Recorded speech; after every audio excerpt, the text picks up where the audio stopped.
Hey, Bob. Pat's going to be real upset. Why is that? They pulled Bad Boys 3. Oh, it's not happening.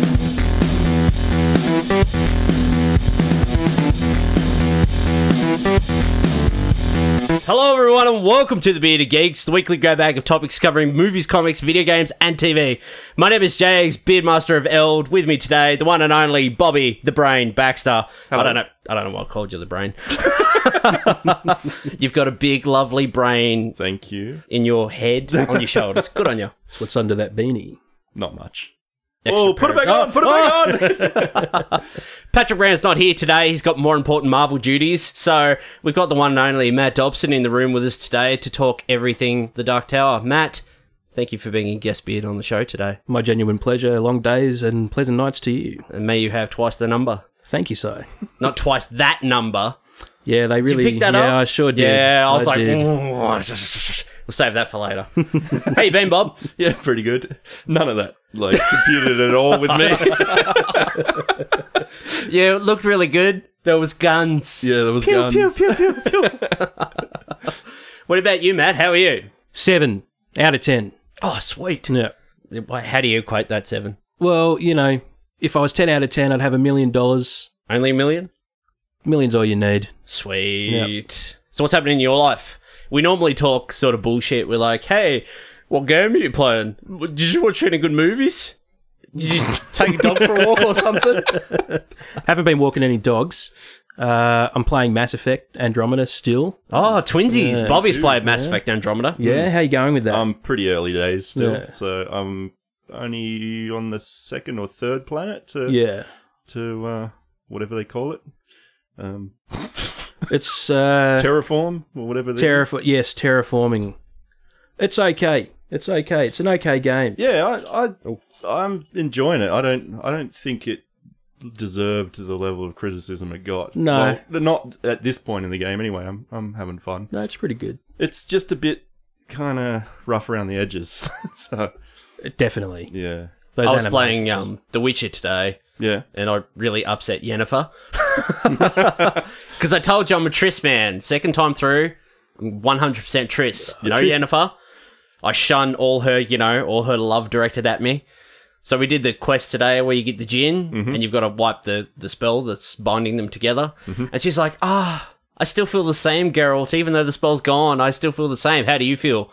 And I did 2 dialogue options and it's like, I still love you, Yen, or I'm sorry, the magic's gone. And I was like, click, I'm sorry, the magic's gone. And she was really upset.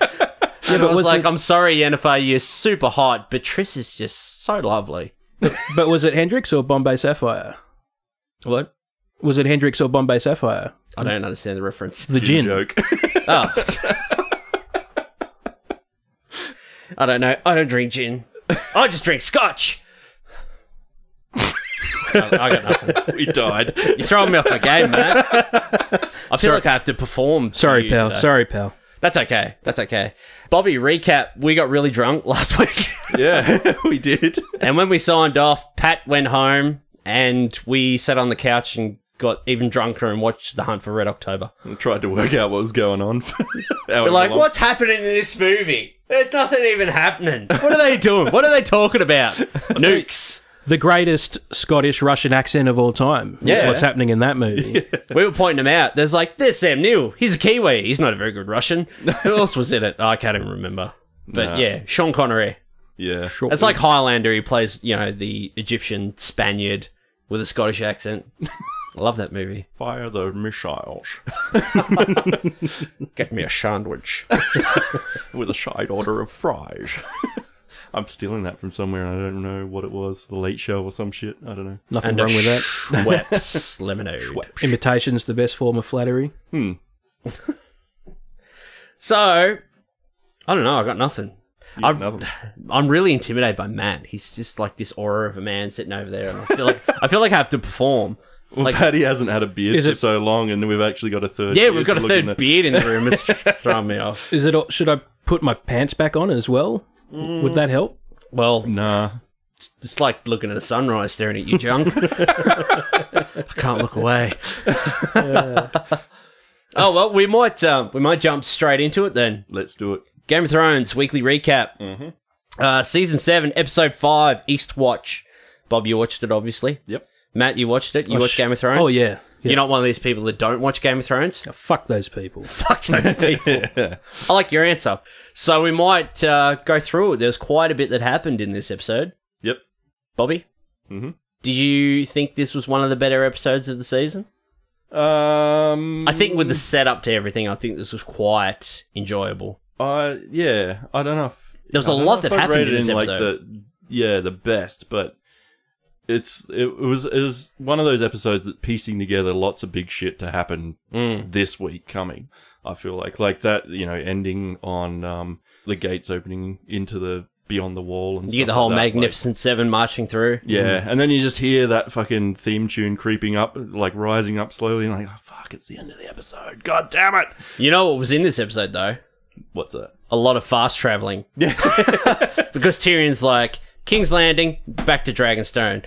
Jon's like, oh, just smash up to bloody Eastwatch, which is like, pretty much the full map of Westeros. There was a good little thing about what's his name, Jon Snow's heritage, just thrown in that little by Gilly comedic scene, and it was totally just like in a massive throwaway scene. Yeah, you're like, Gilly's just sitting there talking bullshit, but she's like, it actually went over my head completely, and Hales just turned to me and she was like, did you hear holy that? shit. And what's going on? She's like, rewind. When she was talking about that, so did she mention that Rhaegar Targaryen secretly married somebody else? Rhaegar had an annulment. So he annulled his marriage to... And then he got married. And then he married... again. So did he marry Lyanna Stark? Yes. Stark? Yeah. Straight away. So... By the same maester. So that... So is it possible, like, is Jon Snow... He's ascended higher. I mean, yeah, this is legitimised Jon's claim further. Yeah, like Jon Snow's an actual Targaryen, yes. and by legal marriage and all that stuff, technically the inheritor of the Iron Throne. Yeah. So do you think there's going to be some conflict with him and Dany? I don't think so. I don't think he wants it. Like, I don't think he's going to... Jon definitely doesn't want it. I think Dany maybe get upset with him, but I think what I think is going to happen, if everyone lives in the perfect ideal world, Jon's going to stay in the North, King of the North. Gendry, who come back in this episode, will sit on the Iron Throne, and Daenerys will go back to Meereen, because she's pretty much liberated everything Meereen, fixed all that up, cleared up all that shit, and she'll go back over there and be the kind, gentle ruler that she spent like six episodes building up to. Like, in her absence, shit's gone down. She'll go, I've got to return and make it all right over there or something. Maybe. I don't know. I think by the end of it, she probably just won't care. Yeah. As long as all the bad guys are dead. Cersei's dead. The army of the undead, or the dead, is dead. And you know what? Yeah, maybe the army of the dead probably wipes out most of Westeros, and she's kind of left there going, well, there's nothing fucking here to rule. It's cold and shit. I'm going to go back... back over my side. Yeah, go back to my summer wear. Yeah. One big thing that happened in this episode that no one sort of really talked about, Randall and Dickon Tarly were both executed at the beginning of the episode. Now, from where I sit, doesn't that make Sam the head of the Tarly house now? It does. Somebody threw this at me at work. They're like, he can't be the head of the Tarly house because he took the black. And I'm like, fuck off, man. Like, Jon Snow died. He's not the Lord Commander anymore. None of this shit's going to mean anything when the wall comes down and the army of the dead is dead and all the free folk go back up there and they've got no one to watch. All of those guys have, like, basically disbanded anyway. Yeah. Are the Tarlys a big deal? Well, apparently, wasn't the Tarly house pretty much all but wiped out? Yeah, like... Because if Sam finds out he's in charge of the Tarly house... Because they had the Maester, the Grand Maester, could have told him, but he's like, oh, he's a good lad, and I haven't had the heart to tell him yet. If he found out then, he would have been like, I'm the head of the Tarly house. Whatever army they have, let's send them up to the bloody North, mate. I don't know. It's another interesting dynamic. What's their banner? Isn't it a fish? Books. No, that's the Tully. The Tully. God, so there's Tarly and Tully. Tarly and Tully, that's right. Yeah. I don't know what their banner is. I don't know. It's a tree or something. Fuck, I don't know. It's something they put on a fucking shield or whatever. Maybe it's a dick-on, whatever a dick-on is. Just a big dildo. It's a strap-on. It's a dick-on instead of a dick-off. It's They got dildos on their shields. What else happened? Jorah Mormont returned to Daenerys to go and have his honourable death, no doubt. Gendry was back, which was really cool. Swinging a hammer. Sir Davos had one of the best lines of the episode. I thought you might still be rowing. That's a good Davos. That's well done. I think the best line of the episode, I think, went to Tyrion, though. When he said to Jorah, he's like, I've missed you, Mormont. He's like, no one glowers quite like you. Not even Grey Worm. So that was cool. Cersei. Is Cersei pregnant, or is she just saying she's pregnant to keep Jaime under the thumb? Because Jaime's kind of been wayward. His loyalty, and he's sort of been scattered. Will this bring him back into focus with the fake pregnancy? I haven't floated that idea, but yeah, could be. I'm floating it to you. Take it. Yeah. Take this sports float ball. I don't know. Yeah, I think maybe she is. Okay. Yeah. What about you, Matt? What do you think? I honestly hadn't given it any thought until about 12 seconds ago when you first brought it up. Is Cersei just playing the game? I mean, Cersei, it's interesting because, like, was Cersei playing the game all along? Like, in the last season, there was some sort of questions as to whether or not she actually manufactured that whole thing so that Tommen would kill himself and then she'd get the throne. Ooh. Which is, that's an interesting way to look at her character. Like, it's pretty fucking ruthless. That's cold. I mean, that's probably not the case. She's, like, all about her kids and stuff. I don't know. Has she lied to Jaime? Have we seen historically in the show? Is she willing to lie to Jaime, who is basically like, the only thing really that she has left of her family and, allegedly loves so much and all this sort of stuff? But the thing is, though, she's got her fingers in all the pies in King's Landing. Because, she's like, nothing gets past me. She knew about the meeting that Bronn set up between him and Tyrion. And she's like, are you going to punish Bronn? He lied to you. He set up this meeting and whatever. I was like, don't you dare punish Bronn. Yeah, I think she's probably telling the truth. Is Cersei kind of mad queening it? Yeah, definitely. Yeah. Is Dany starting to show a bit of mad queening as well? Oh, yeah. Or is she just... I think it'll be temporary. Or are you just, you're a dragon, be a dragon. Yeah, I think it's probably a temporary thing, and she'll, by the end of maybe this chunk of season, learn that she can't do it that way and change tact. She's skirting dangerously close to repeating everything that her father did. Like it's she's waging war on these people with dragons and, no quarter given sort of thing. It's really like, and that's sort of been the development of her character. She went from innocent and naive, it was all part of her brother's plan to get back to the Iron Throne, and then that kind of coming into her own and realising that, it was her birthright to do that, so she's going to. And then sort of somewhere along the way, it almost becomes this, like almost religious idol to the people in, what is it, Essos? Is that what they call it? Is it Essos? Yeah, I think it's Essos. Is that Essos. the other continent? Anyway, the fucking sandy place. And where it's sunny all the time. And through her quest to get back to Westeros and take the Iron Throne, she kind of takes on all this new responsibility and like, it doesn't become so much about that anymore. It becomes about, liberating slaves and doing what's right. But then watching it now and seeing, how she's being quite ruthless and this kind of, moral high ground is not there. So maybe there's a question like, was she ever about that stuff all along anyway? Or was it all just, something for her to use to build her army and inspire loyalty? Is she just as ruthless as the rest? Is she playing the game? I don't know. This could go any number of hundreds of ways. I mean, it's that kind of show.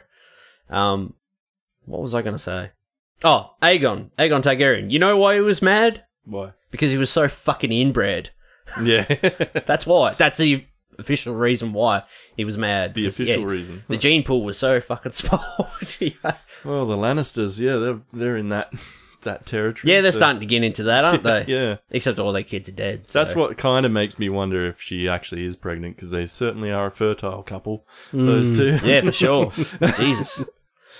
So, it sort of came out of left field, I felt, when they were all sort of sitting in Dragonstone, sort of in the war room or whatever, and then they're like, you know what? Just let's bloody show Cersei about this undead army. Go and capture one. What do you reckon? And I'm like, this is a bit out of left field, isn't it? Like, we're going all this, and like, okay, this is a new direction, but by the end of the episode, like, I was fucking stoked.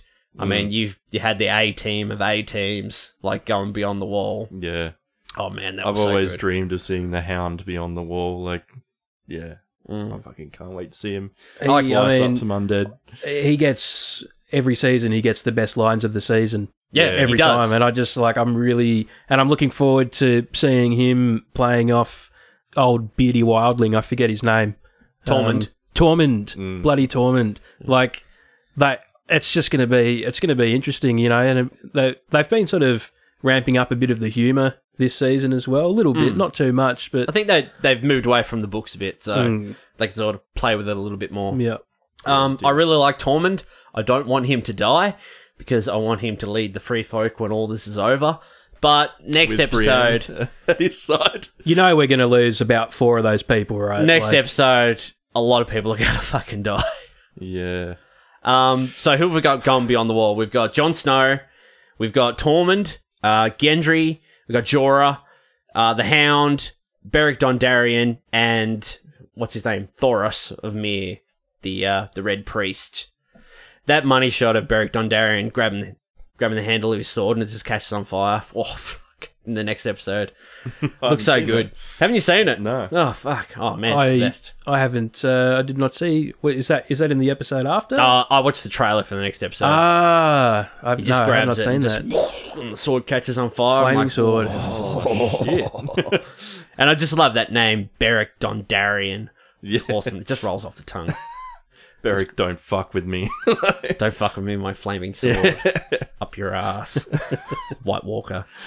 What's the Hound do? Just turn and run. Fuck that. Calls everyone C words and just... Yeah, he'll runs around. just. The Hound will just make smart ass remarks at White Walkers, and then they will just die of their own shame. Although, the Hound did go up against Beric Dondarrion in Season 2, and his flaming sword. Oh, he did? Yeah. And then remember that. the Hound killed him, and then the Red Priest brought him back to life. Fuck, that's a long time ago. I know. I can't remember that. Yeah. I can't remember fucking shit about Game of Thrones before, like, the previous season every time. Yeah, no, Yeah, I can't you know. either. I just went out and bought... I had birthday money left over, and I went out and I bought Seasons 2 through 6 of Game of Thrones on Blu-ray for $100.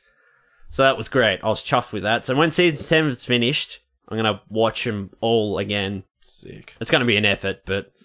It'll I'll be get worth through it. Nah. Yeah. It's an easy watch.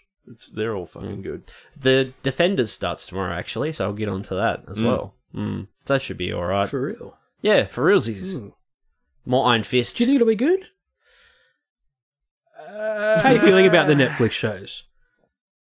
Yeah, they're good. Daredevil Season 1, fucking loved it. Phenomenal. Daredevil Season 2, the first 4 or 5 episodes before they got into the courtroom with the Punisher, fucking awesome. Too much Karen Page. Too much What's his name? Foggy. Foggy's just bloody bitching Nelson. all the time. He's just, you know, He he's was actually great a shit in one. friend.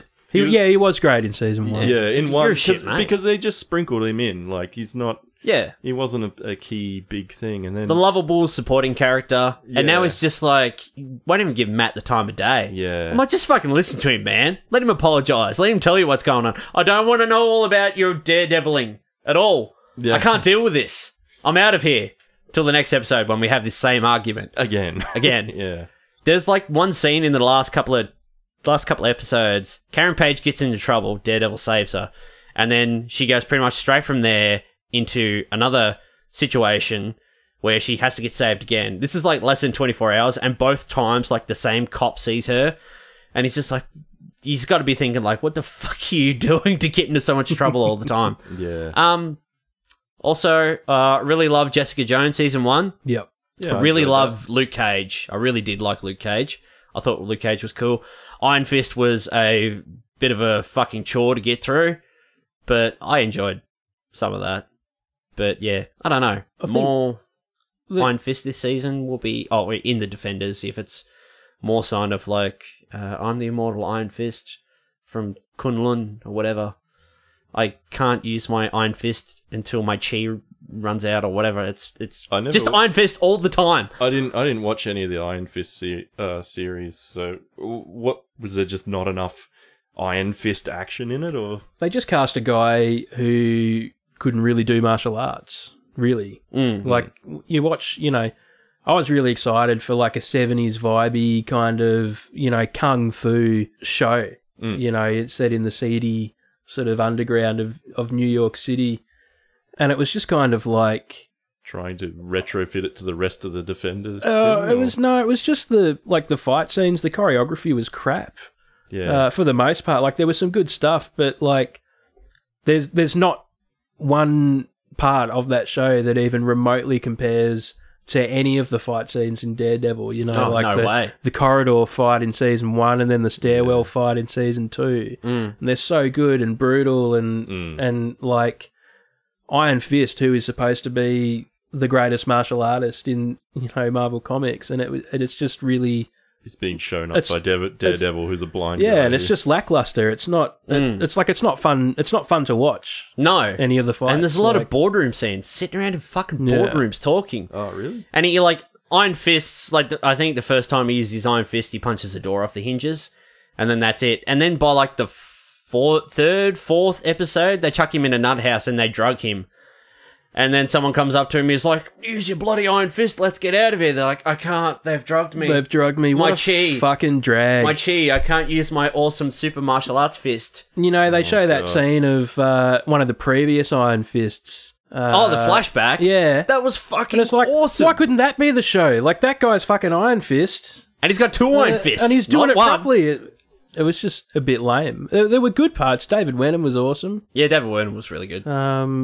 But it was just... I think the problem with the Netflix shows is that there's too many episodes. They should drop it down from... What do they do? I said exactly the same thing. They do 13 or 14. They do 13 episodes. If they dropped it down to 10 episodes... Yeah, anywhere from 8 to 10. That's all it needs. They're cramming too many storylines into something that doesn't need to take that long to tell. I don't care about Karen Page's new job as a reporter at the fucking newspaper. Yeah, just... Oh, God. Can't you just investigate this shit on the side? Fucking... Yeah. I don't know. Daredevil Season 3 starts shooting very soon. Iron Fist Season 2 will be out next year. We get The Punisher later this year. I think in November, maybe. Jessica Jones just started filming. Kilgrave will be David back in Season 2. Oh, yeah.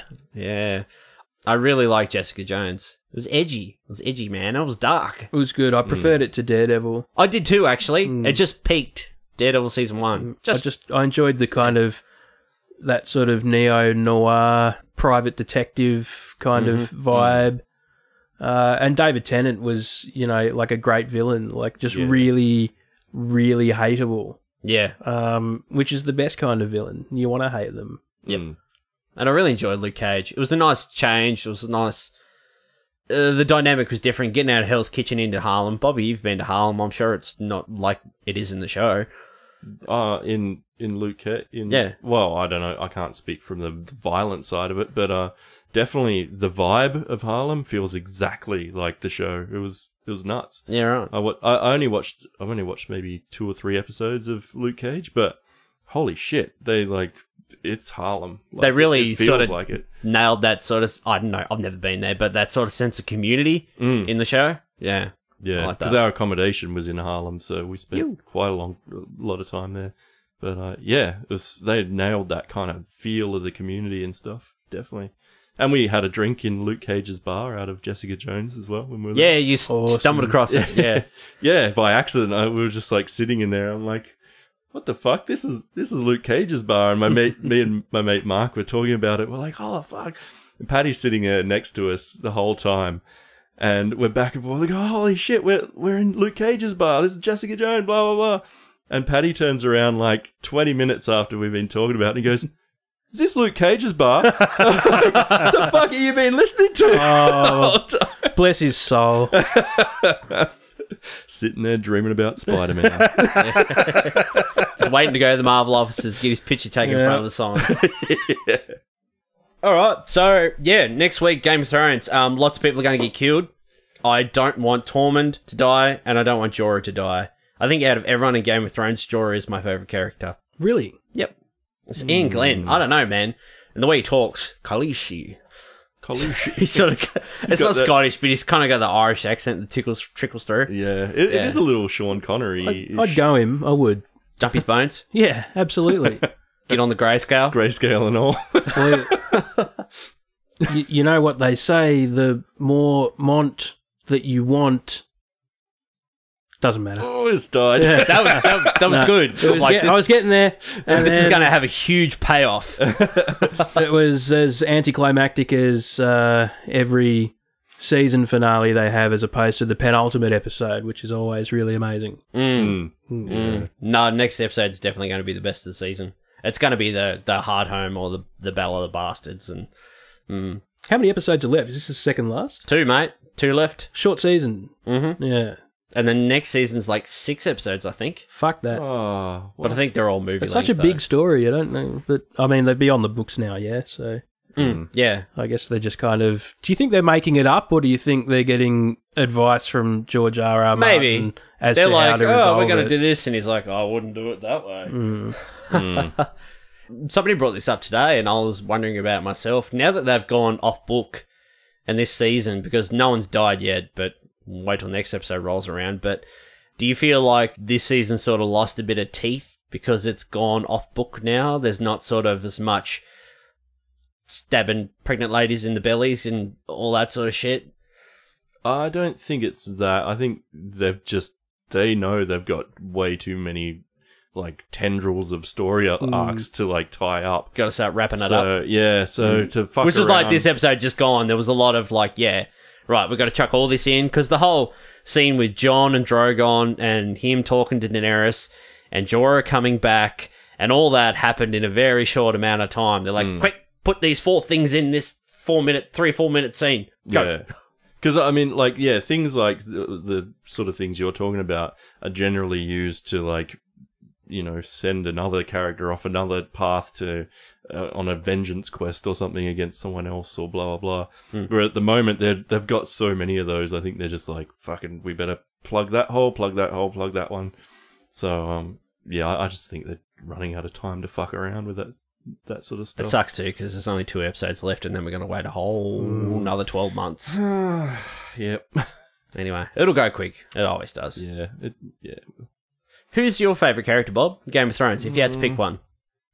The Hound. The Hound. Isn't Yeah, probably the Hound. There's so many characters.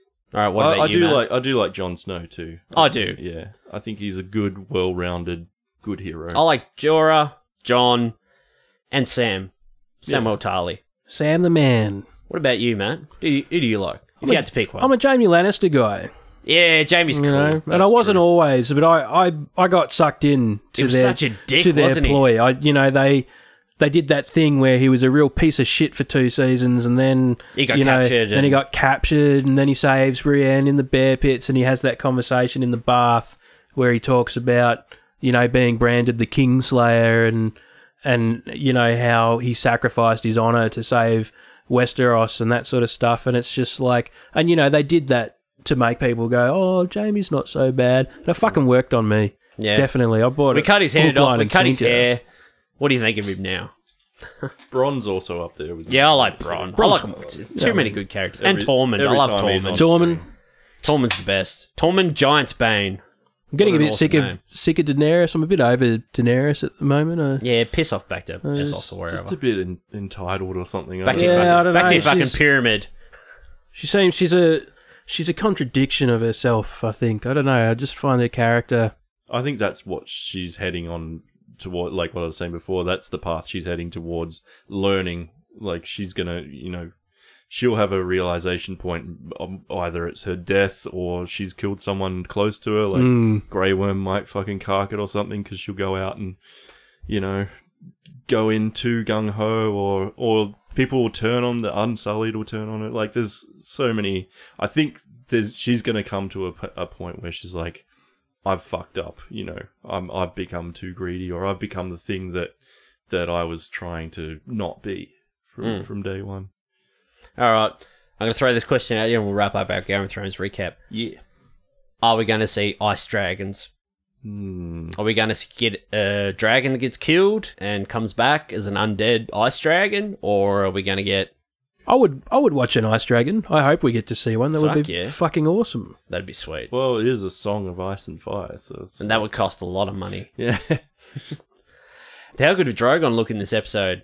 Pretty good. Look, he's perched up on that stone. I thought he looked better in the previous one. I thought they used all the good CGI budget in episode 4. Yep. And then there was a little bit of, like when John was touching him and things like that. Yeah. Was a bit, I meant the scene where he's perched up before he fried the Tarleys. That was cool. Yeah, pretty fucking awesome. Yeah, the sun sort of setting behind him and he's looking all majestic and shit. What would you give this episode out of 5, Bob? I'd give it about, I was going to say 8 out of 5. 4 out of 5. I'll give it a 4 out of 5. Yeah, 4's a pretty good even number. Nice. I reckon this next one might even get a bloody 5 out of 5. What do you reckon? I reckon. Yeah. All right. So, fuck, we've been here for a while. We might talk about some news. I got a little bit of news here. Just some short news. We normally talk about news and stuff, Matt. I've got a piece on here, stuff we talked about before, but because you're here, I want your opinion. Sure. I'm saving that for last. I'd certainly be happy to bend your ear. I'm saving that. I'm calling that the money shot of the news. Saving that for last. Okie doke. All right. Just a bit of Star Wars news. Yep. Star Wars The Last Jedi. Rian Johnson. I never knew if it was Rian Johnson or Rian Johnson because it's spelt weird. I'll just say Ryan. Rian Johnson just put out a tweet the other day. Just said, more stuff is coming. That is the nature of the beast. But I fully endorse avoiding everything you can from now to December. He's talking about advertising and marketing and that for Star Wars. Are you pumped for The Last Jedi? After hearing that, because we've talked about this before, I only really watch the trailers. I don't watch TV spots. I try not to follow too much because I like a bit of mystery. So yeah, I only saw the whatever they put out like 5 or 6 months ago now. That first trailer. Yeah. I'm pumped every time there's a Star Wars that comes along. Yeah. What about you, Matt? Are you normally a person that steers away from marketing material, so trailers and TV spots, or do you just sort of, are you like me, you're one and done? It's different for different things that come out. So some things I'll devour and other things I can ignore. Star Wars is usually something I can be happy to avoid anything about until it releases and go see it, and like I saw The Last Jedi, the trailer that came out at Easter, and it didn't do much for me.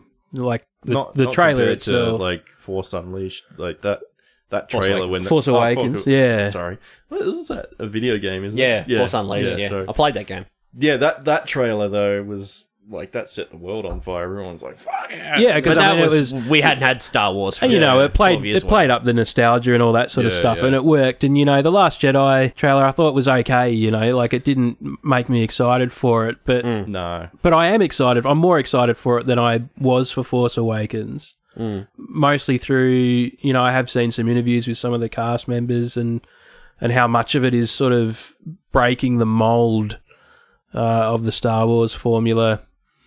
Which is that's a really good thing to change it up, because while Force Awakens is a great film, but I've liked it less and less every time I've watched it. Yeah, I find more wrong with it each time I watch it because it is so samey and it's very sort of retready.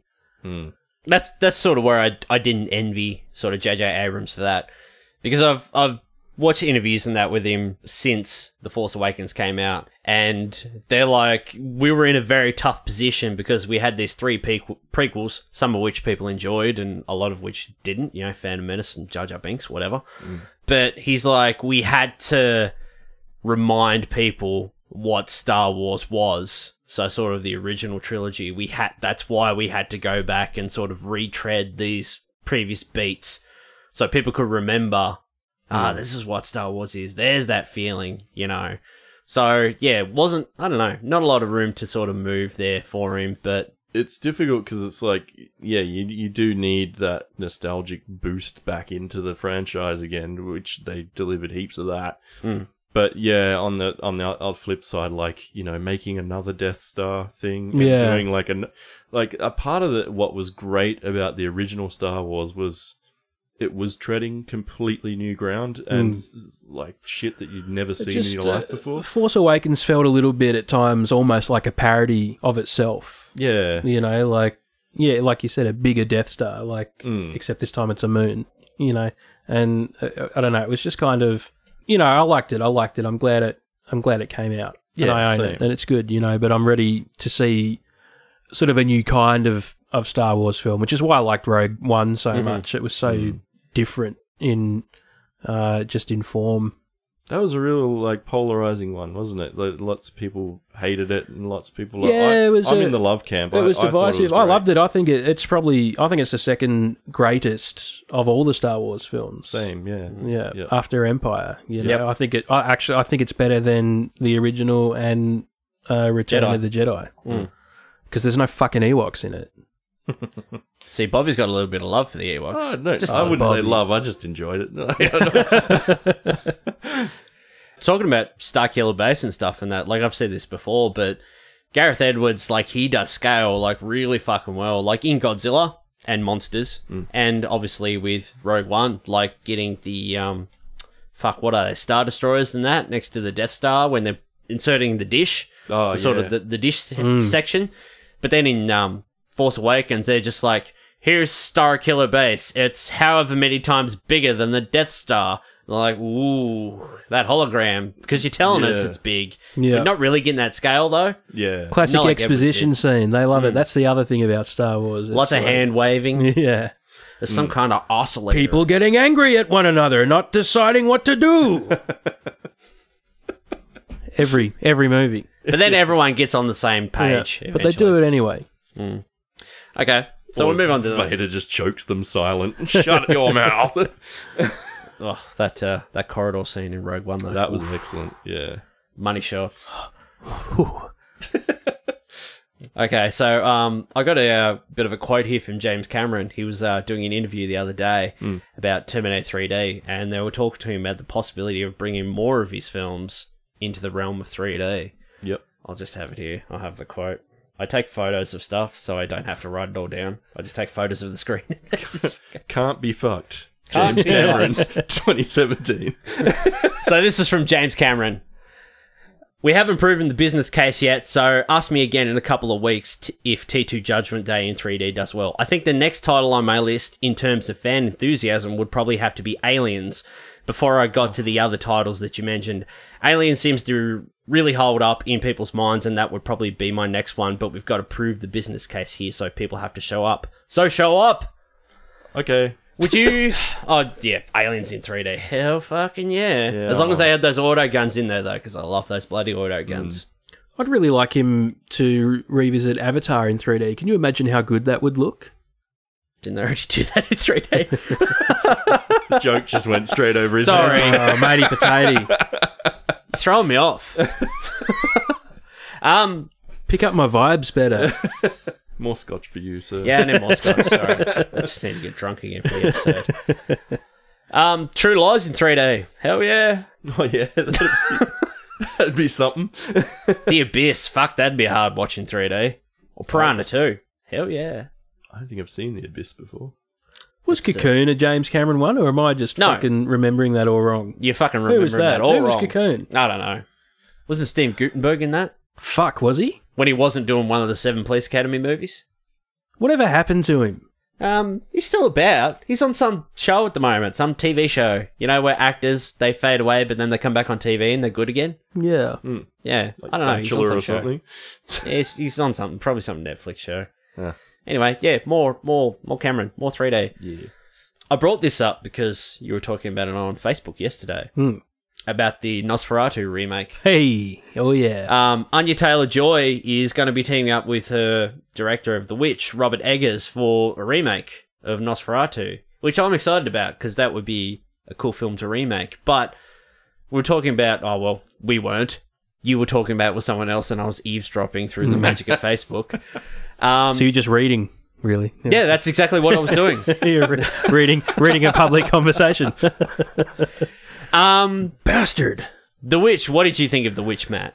I like The Witch. I think it's a good film, but I agree. Look, here's the thing with The Witch. Like, when it was first being advertised, it was kind of like it had this really cool, unsettling, super creepy trailer. And, you know, I was like, fuck yeah, this looks proper scary. This looks fucking great. And then, you know, it starts hitting the fucking film festival circuit, and, you know, the buzz is happening, and, you know, and suddenly it starts getting, like, advertised as, like, the scariest movie you'll ever see. And people had to leave the cinema. Yeah, stuff like that. And just, like, you know, I remember there was one quote that kept circulating, which was just like, this movie is so disturbing that you feel like it's something you just shouldn't be watching. And, you know, this kind of, like, this idea that, like, you're watching something, but you feel like there's something really inherently wrong in you watching that. And I was just like, I'm ready to be challenged by this film. That's like a Cannibal Holocaust vibe, you know. And the thing is, and I think, and I could be remembering it wrong, but I feel like I later read an interview with Robert Eggers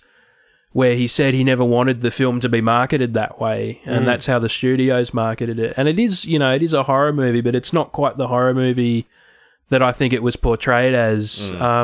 And, you know, and the buzz just, like, really lifted it up to these kind of lofty heights.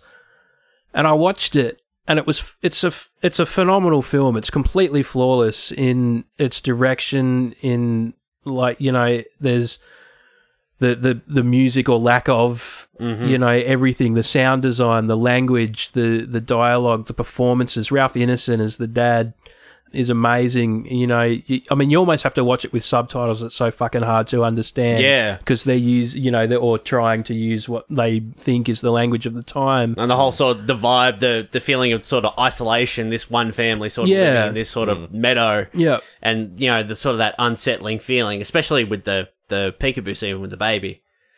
So, and then she looks up and you sort of just... And gone. And, you know, and then you sort of just see, like, rustling, like, through the trees, like someone's just run, and you're like, oh, get fucked. There are parts of the movie that are creepy, but it never scared the shit out of you. It never terrified me. Like, I was hoping... It never meets that studio-approved quote they put on the DVD Yeah, cover. I wanted to have a movie that was just really going to fuck me up, and it didn't do it. Like, it made me think about things a bit, and, I mean, it's a pretty smart movie.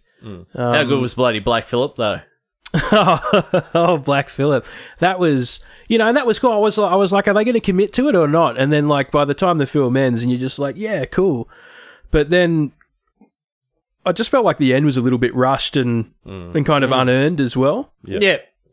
And I would have preferred, I mean, my two biggest problems with the film were that they straight up show you the witch within the first 20 minutes, show you who she is, what she looks like, what she's doing, instead of, like, I kind of really would have preferred the idea of the movie playing with, is there even a witch, or is it just, you know, more of a psychological paranormal horror, but in like a period setting, you know, like, and once you see that the witch is real, that sort of took a bit of the mystique out of the film for me, and just made it a bit like, because it was psychological, but, like, you still, like, yeah, but there is a witch, she's out there, we've seen her doing witchy stuff. Yep. Like, so we already know. And this movie's still got another 70 minutes. And it was just kind of like, I don't know, that kind of took me out of the film a bit. But that's really my only criticism of it. Like, as a film, it's pretty hard to criticize. It's a great work of art. I agree. I totally agree. So I fully admit, like, you know, because people sort of think that I just don't like the movie, but I do. I do like the movie. I just... It's my own fault for having an expectation. No. And that's the problem with studios, and that, you know, they get these arty-farty bloody horror movies and they don't know how to market them. Same with, like, this year, It Comes at Night with, who was it? Sam Worthington? Is it Sam? Joel Edgerton? Joel Edgerton. Joel Edgerton. Yeah. Joel Edgerton. They're like, you got this trailer and that, and, like, I watched that trailer and I'm like, this isn't like straight up horror movie. This is a little bit of an arty-farty horror movie in that, but everyone went and saw it and like, this isn't the movie that I was expecting, a bloody horror movie. This is some fucking wanky art house fucking horror shit. And I'm just like, fuck off, dude. Go watch another Jason Statham movie. There's a few of those guys in Launceston. Is that your Patrick Brown, is it? No, it's not Patrick Brown. No. Pat actually watched Wish and he enjoyed it. So he told me. Yeah. Oh, I watched it too, and Did you see it at the drive-in? Did you tell me that? No, we saw it at like a little independent cinema. Yeah, sweet. In Melbourne.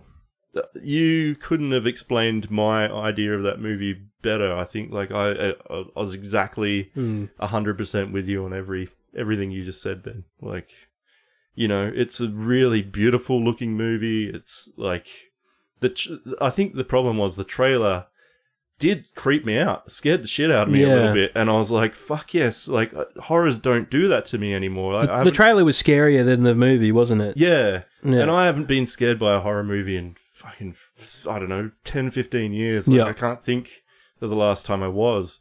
And so I was like, this is the movie that's going to finally fucking scare the shit out of me, and I sort of walked away and went, oh, no, not really.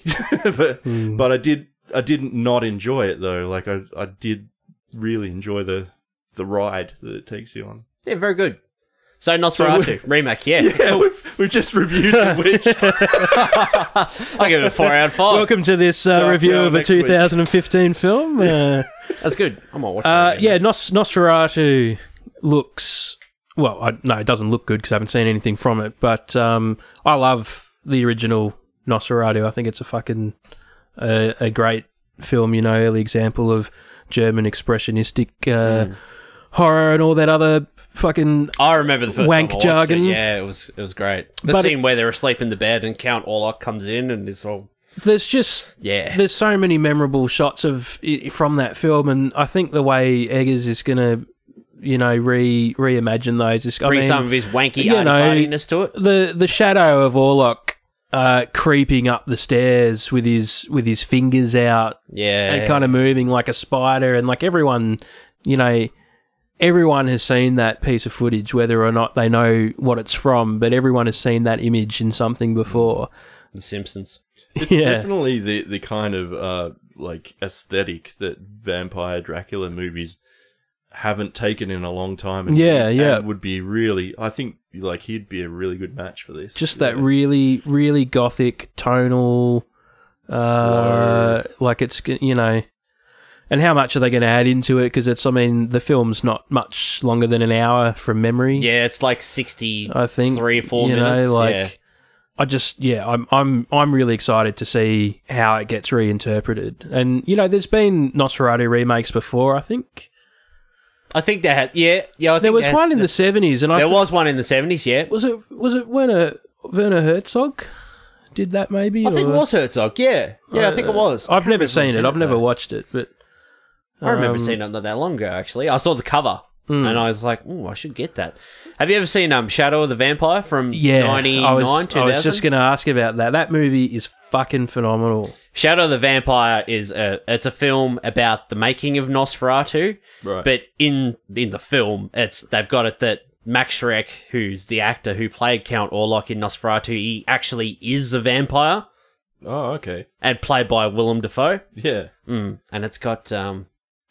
Malkovich. What's his name? The fucking German dude. What's his name? Udo Kier. Udo Kier. That's his name. Yeah. Yep. It was in it that as well. And it's all in black and white. And I've got it on DVD, Bob. I'll lend it to you. Yeah, definitely. I think like the other big stack of movies, I got small clips of it before. Yeah. It's brilliant. You know, William Dafoe as a vampire pretending to be an actor playing a vampire. Yeah, playing a vampire, yeah, just awesome. Everything about his performance is great. His mannerisms and his, you know, slightly campy accent and stuff. It's an awesome film. That's a good one, guys. If you haven't seen it, Shadow of the Vampire from 99 or 2000, I think. It's out there. Watch it. It's good. Sweet. Anyway, the last bit of news, the money shot news, as we'll call it. We've talked about this quite a few times because we bring it up every time it comes up. But okey-doke. Bloody Dobson's in the room, so I want to get his opinion. All right. So, Oscar-winning actor Casey Affleck was recently interviewed, and he was asked about his brother Ben, about his performance, what he thought of his performance as the Batman. This is what Casey Affleck said. Is that you getting ready to do a Casey Affleck voice? Do it in your best Casey Affleck oh, no, I don't know voice. I can't even do it. How's it? I'll have to go and watch, like, Gone Baby Gone again. I thought he was an okay Batman. No, I thought he was great. He was great. He's a hero, so he had something to channel and work with there. And he went on to say, but he's not going to do that movie. I don't think so. Sorry to say.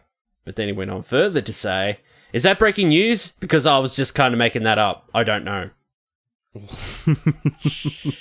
Matthew Dobson. I don't know how to take it, you know. What's going on with Affleck? What's your thoughts? He's doing Justice League. Justice League is going to be out in November. Look, he's doing. I think Ben Affleck is. Is he just waiting to see how Justice League does? To see how this Batman's probably. I mean, he's contractually obliged to 3 films. I'm pretty sure. This is Oscar-winning Ben Affleck. Which is. So he's done Batman v Superman. He's done Justice League. His appearance in Suicide Squad probably doesn't count. It's hard to say, you know, whether Casey Affleck just went into just trolling everyone, in like whether he was trolling or whether he realised he just, you know, done something catastrophically fucked and then like tried to play it off as a joke. That or he's just trying to put his fucking brother into hot shit. You know, Ben maybe he just wants to take the spotlight off himself for a while for his controversies. I don't know. You know, Ben Affleck was, you know, he checked into rehab not too long ago. Is that right? For his drinking, I think. Yeah. You know, I mean, there's obviously some stuff going on in his personal life, and you know, he pulled out of directing the Batman, and we've recently found out that the script that he wrote has been chucked out in favour of a script written by Matt Reeves and his usual collaborator, whose name I forget. But I mean, those guys are great script writers. They did War for the Planet of the Apes. War, you know, that Best was all. movie I of the love year. that. Yep, absolutely agree with that. So yeah, I mean, I hope Ben Affleck stays on as Batman because I do too. He certainly is my second favourite screen interpretation after Michael Keaton. I was going to say Keaton. Yeah, Keaton every time. After Val Kilmer. Ooh. You know what? After George Clooney. I watched fucking Tombstone again the other day. Val Kilmer is so fucking good in that movie as Doc Holliday. That is in the top 10 greatest films ever made, ever. Tombstone? Yeah, definitely, 100%. You're not a White Earp man with Kevin Costner? I never watched it. Wankier. I never watched it. Didn't need to because I've seen Tombstone. Yeah. You know, I've already seen the best White Earp movie that exists. Did you know everyone's mustache in that movie was real? Wow, that's True. impressive. I found that out the other day. Yeah. Impressive. Yeah. Val Kilmer was so fucking good in that movie. I'll be a huckleberry. Say when. Say when. That Red Dead Redemption gif. The waiting for Red Dead Redemption. Oh, yeah. Where he's got like... Michael Bean's like his rock star and he's holding the copy of Red Dead Redemption 2 and he's just like pulls his gun and like throws the money at him. Say when. Say when. That's it. That's pretty much it. So Affleck's going to stay on, you reckon? You'd like to. I'd like him to, but there is honestly no way. I could not speculate one way or another as to what is actually happening. Just fucking bring Keaton back. Well, I was going to say, like, if he did throw it in the can, who's your next Batman? And what do you do? Do you recast Batman or what the fuck? Like so early on, like do they wrap it? Do they change it with Flashpoint? No, you couldn't fuck him off and be like, oh, now Dick Grayson's Batman or something. Like you would just have to recast it. Yeah. That's all you could do, and young him up a bit because in Batman v Superman, I know Zack Snyder wanted to do the whole Dark Knight Returns thing, but you know Bruce is a little bit old for the beginning of this big DCE. No, I like old Batman. I thought you could I'm cool with phase him through the movies. You could sort of just gradually work those greys out and just downplay the whole age thing. I like old bats. Yeah, that was probably my favourite part of Batman v Superman was seeing him as an older guy and work out pulling that big ass tire. I mean, I know, the CrossFit stuff, and I know that him being old fucks with like the general sort of timeline of how things have, like obviously in the comics. Especially in the New 52 reboot, who gives a fuck? All the heroes kind of appear at the same time. I don't give a fuck. Like it's a different version, and I kind of like this idea of an embittered, angrier, older guy who's feeling powerless and And what better to be like a front runner on the, a Justice League team as well? Yeah, It's like yeah. have a bitter old fucker at the helm. yeah, Like, absolutely. yeah. The guy learns to sort of, learns a bit more of his humanity and heroism as he starts working with these younger sort of people, except for Wonder Woman, who's like fucking centuries old or something. But, So they're kind of spinning that around now that Wonder Woman's been a huge success. They've sort of changed the synopsis and that, and instead of Batman teams with Wonder Woman to create a team of awesome metahumans to take on this worldwide problem, now it's like Wonder Woman begins to build a team with the help of Batman. So Batman's sort of taking... That's probably what happens when I saw Wonder Woman. I was like, and even Batman v Superman, I was like, more Wonder Woman, please. It's a smart move because, it was a very successful film, and DC definitely, from a critical standpoint, need more of those. Definitely. Shazam. That'd be interesting. Shazam! There's been a million Batmans too, so they probably want to run something fresh and How many times over the rest of our life do you think we'll see Bruce Wayne's parents get shot? Quite a few. How many more? Many. Quite a few, I reckon. All right, that might do it. End of news. Yeah. End of news. We're going to go into the Dark Tower now because we've been here for an hour. Oh shit. I mean, we start talking about the movie we just went and saw. Good gracious. Good gracious. That's all right. We could probably keep it a bit shorter. I have a bit to say, but not a lot that I normally would. Say all you need to. Get it off your chest. All right, so we're going to go in our Dark Tower review. We'll do non-spoilers first, and then when we get to the spoiler section, if we have any spoilers, we'll shout it out and we'll timestamp it in the info so you can skip over that section if you haven't seen the movie. Cool. So, what's this movie about? Matt, what's the movie about?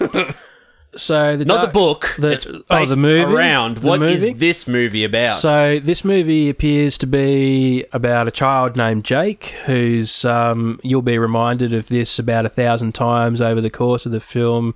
He has a pure shine, which means he's got psychic abilities that the evil man in black needs to use to destroy the Dark Tower, which is the linchpin of all existence, so that he can unleash all the evil that exists outside the universe into our world.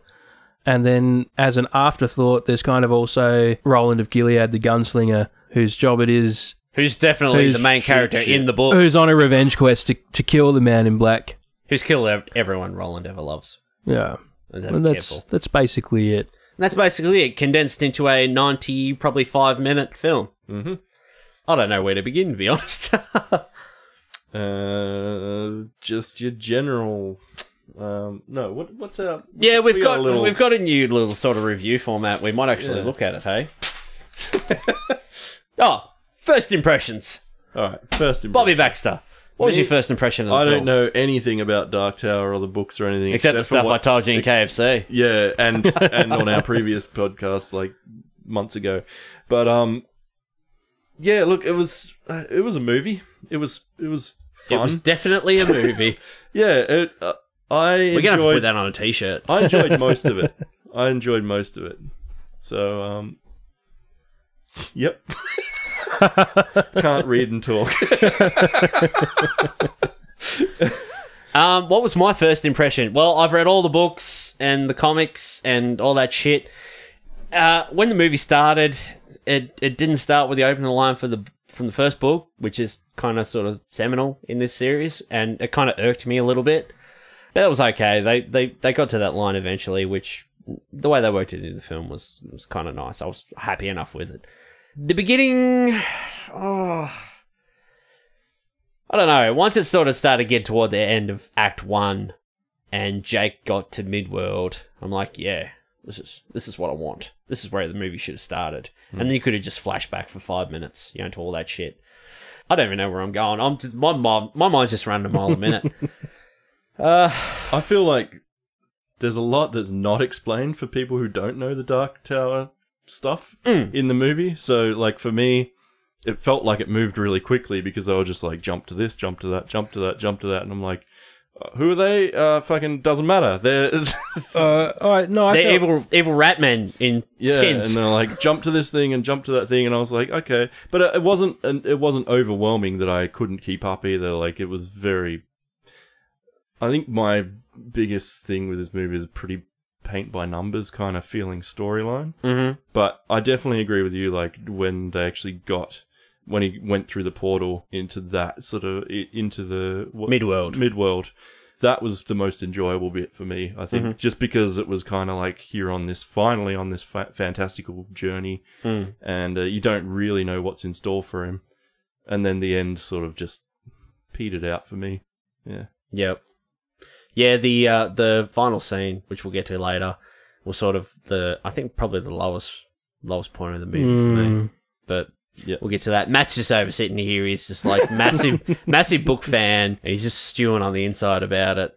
Give us your thoughts, Matt. Look, so, I mean, my first impressions were, the movie immediately opens with a black screen and a bit of text telling you what the Dark Tower is, how it holds the universe together, and the mind of a child can destroy the Dark Tower.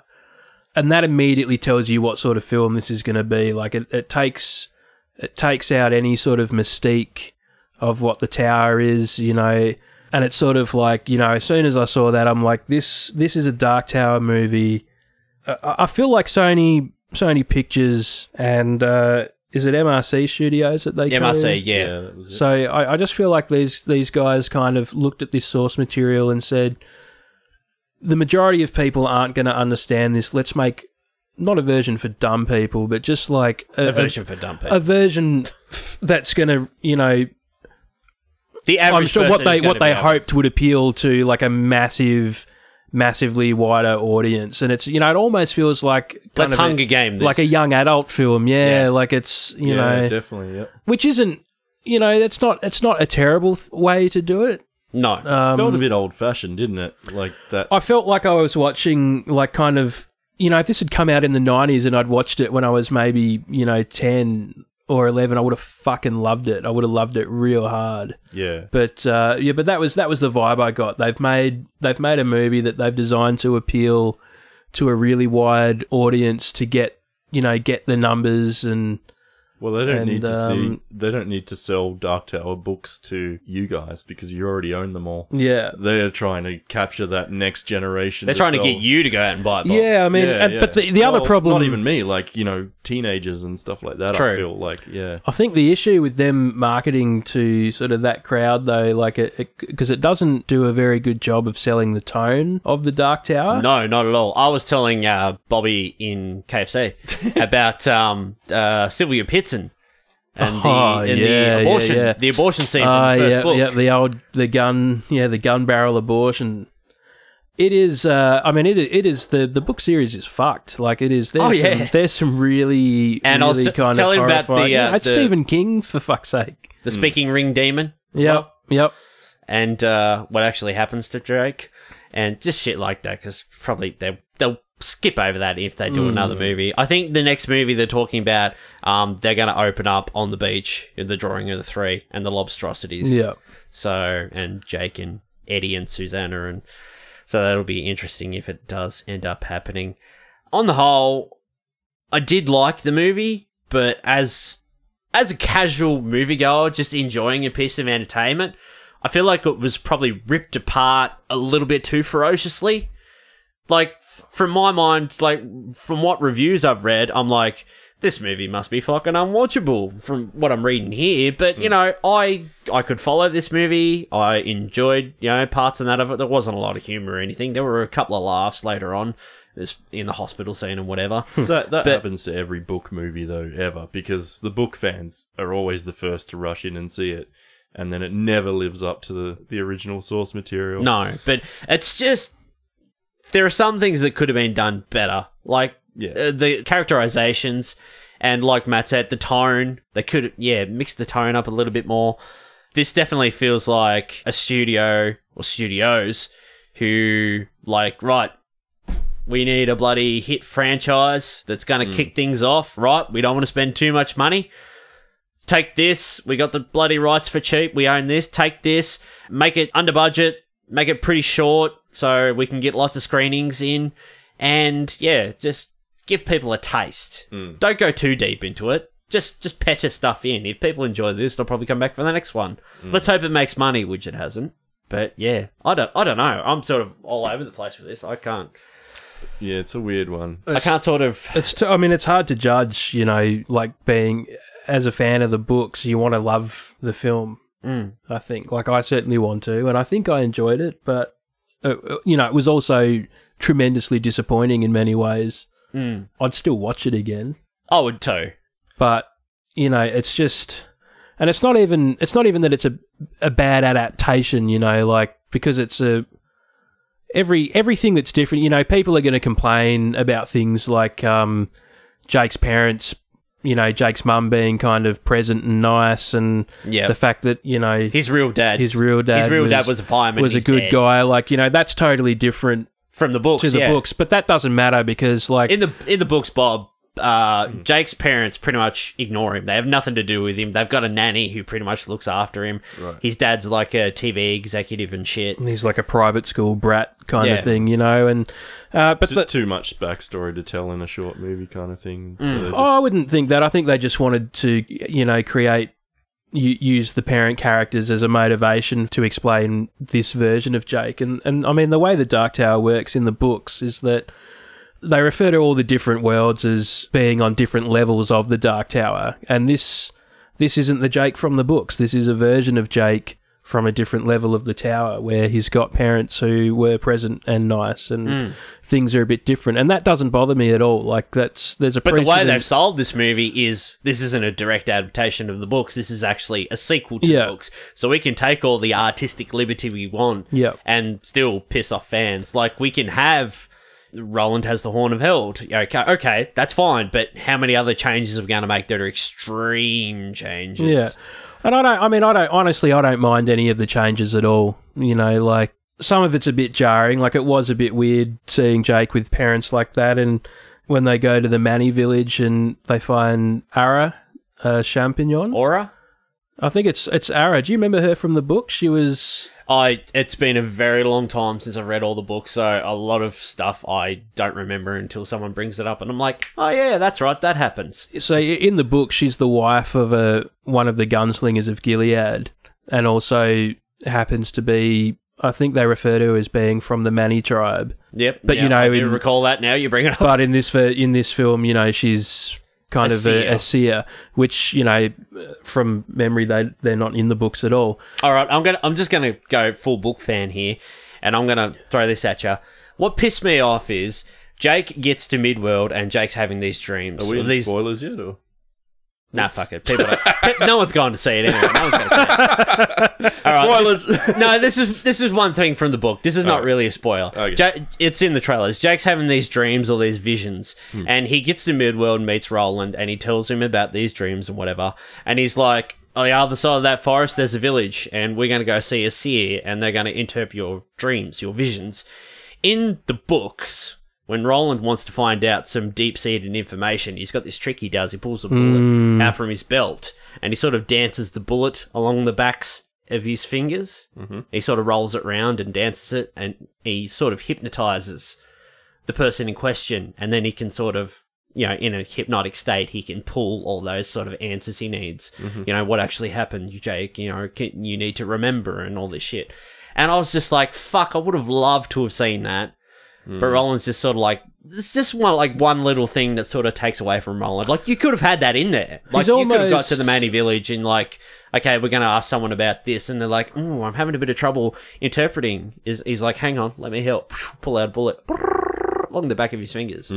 Roland's kind of a bit dumb in this film. It's kind of a dumb version of Roland, I think. Like, you know, and what's so interesting about him from the books is that he's a really, like, you know, he's a character, you only see the surface of him for a long time, and then when they start delving into him, there's so many more facets, and he's, you know, he's a gruff, kind of angry, bitter character, but he also is incredibly, like, he shows a lot of love, especially in the books. Like, he's really, you know, he's the sort of, you know, there are moments in the books where he'll kiss Eddie on the mouth, like, you know, as a, you know, because it's kind of that old fashioned, you know, like, it's just, he loves his people that he's with, and his quartet. And yeah, his quartet, and he's just he's supposed to be layered, and this version of Roland is just kind of like doesn't seem to really take any initiative or be thoughtful. Like he's just kind of a very one-sided character. The whole he's movie. one-dimensional. Yeah.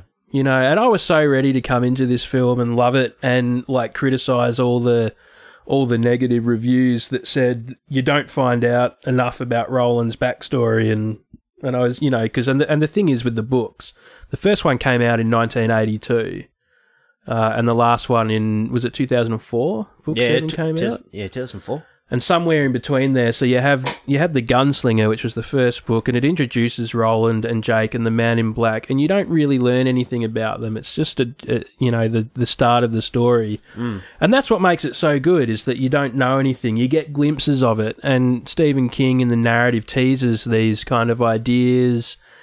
And when you finish that book, you're like, I want to know more about this character, but like you feel like what you've read has been really interesting.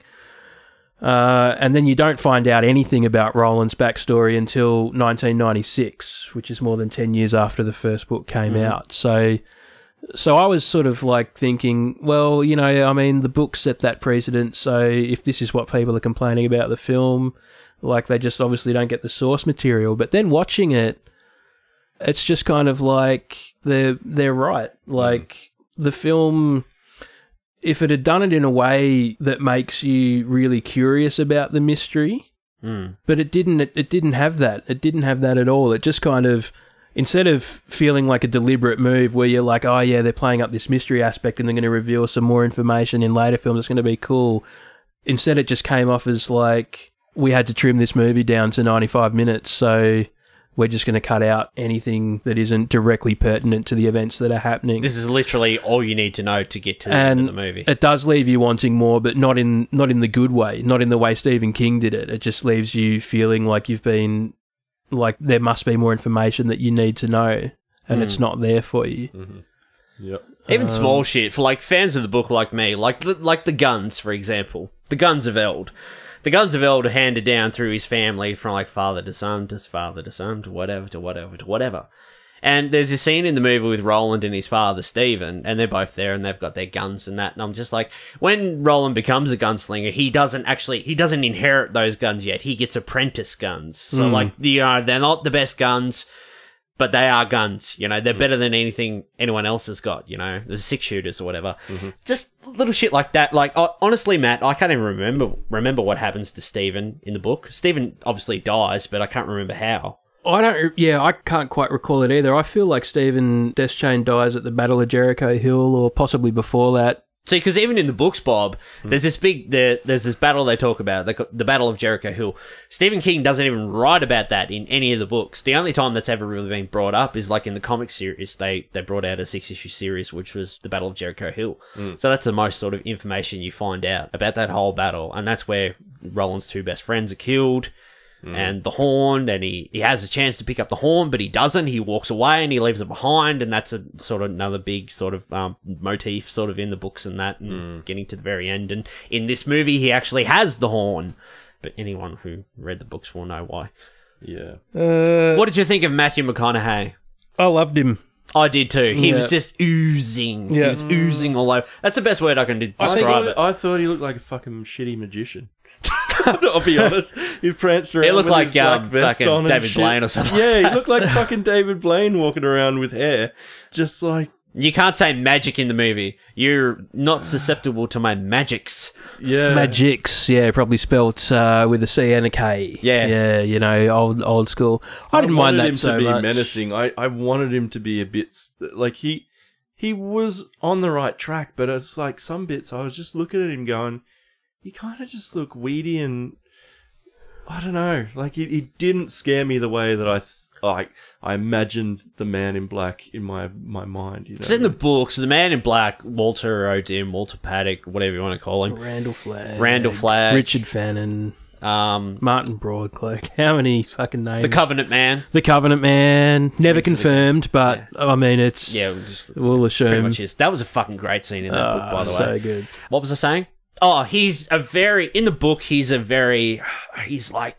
a master manipulator. He's always got like this sly, like crooked smile, like all the time. Like he's talking to you and he's just like, yeah, am I lying? Am I not? Am I telling you the truth? Am I only telling you part of the truth? That was my, like, I don't really even know anything about him as a character, but what I was picturing... And going by this, you never will. And, yeah, well, like, going in, I was picturing more of that. Like, not really this kind of supreme being that can just make people do anything at the drop of it. And everyone calls you sir? And, like, be this kind of emperor guy walking around and everyone... like, I thought he was kind of going to be more of a kind of in the ear of people and, like, more of a persuasively evil... kind of like when he walked past that kid with a mum and he's like, hate.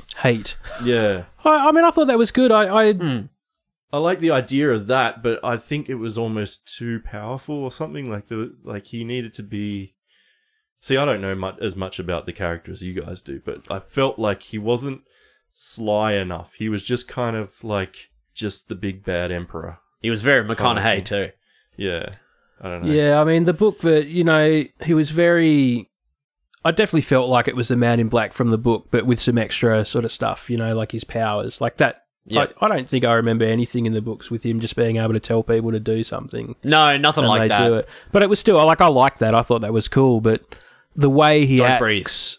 The way he acts and moves is definitely, like, very Man in Blacky, you know, like he's... I do agree. Like, Walter was always a bit kind of aloof and a bit sort of comedic, you know. He always had a smile. He was always laughing. He'll do things like he'll write a letter to Roland and then end it with a smiley face saying, have a nice day. You know, like, and that was a cool reference in the film where there was a smiley face on the wall. And the Man in Black travels with your soul in his pocket. Yeah. Yeah, yeah. Here's a comparison to go back to, because we were talking about this before.